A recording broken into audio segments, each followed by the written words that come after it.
puting ampalaya. Puti siya. Magluluto po tayo ng puting ampalaya. Yan po ay made in Taiwan daw. Bakit puti siya yung ampalaya? Ayan po ang ating ampalaya. Nahiwa ko na po siya. Hindi ko na po pinakita sa inyo kung paano ko hiniwa. At baka tayo po na naman ay mapagalitan ng ating lolo. Alam mo naman masyado siyang sensitive. Kaya hindi ko na siya hiniwa. Dito pinakita sa inyo. Siguro naman marunong kayo maghiwa ng ampalaya. Ganyan lang siya kanipis. Ganyan. Kita nyo yan. Ganyan lang siya kanipis. Tapos, lagyan natin siya ng asin. Asin po yan. Para po wala ang kanyang pait. Iyan natin siya dyan. Iyan po natin siya dyan ng mga 10 minutes. Hayaan po natin siya na mag-absorb niya yung asin para mawala po yung lumabas po yung pait niya. Ayan. 10 minutes po natin siya dyan. Isosok po natin siya sa asin. Marinate po natin sa asin mga 10 minutes. Ayan, ito na po yung ating ampalaya. Malambot na po siya. Lalamas-lamasin po natin siya ng konti.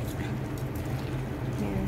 Para huwag naman po masyadong pigain at baka masyado naman siyang madurog po siya. Ayan, tapos hugasan po natin siya ng tubig. So, ayan na po. Napiga ko na po yan. Hinugasan ko siya ng 3 beses. Tikman natin kung mapait pa. Ayan, hindi na siya masyadong mapait. Scramble natin ng egg.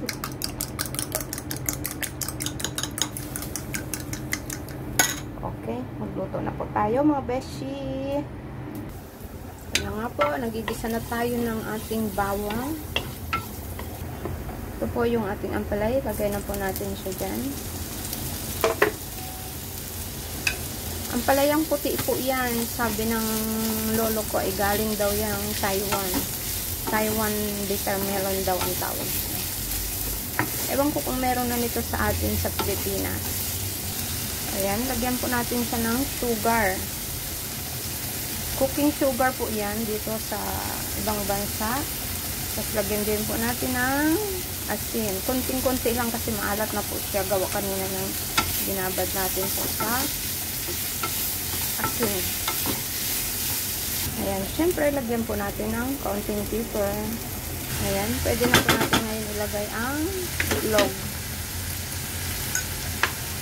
Ayan, ilagay po natin ang ating itlog dyan.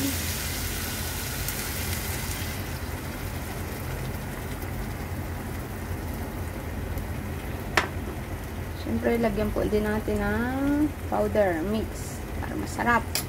Lagyan natin ng white pepper. Ayan, dahan-dahan po natin siyang haluin. Dahan-dahan po natin.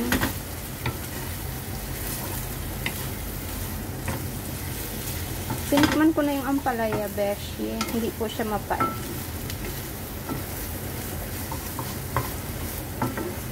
Ayan po, konting-konti na lang. Maluluto na po ang ating ampalaya. Ayan.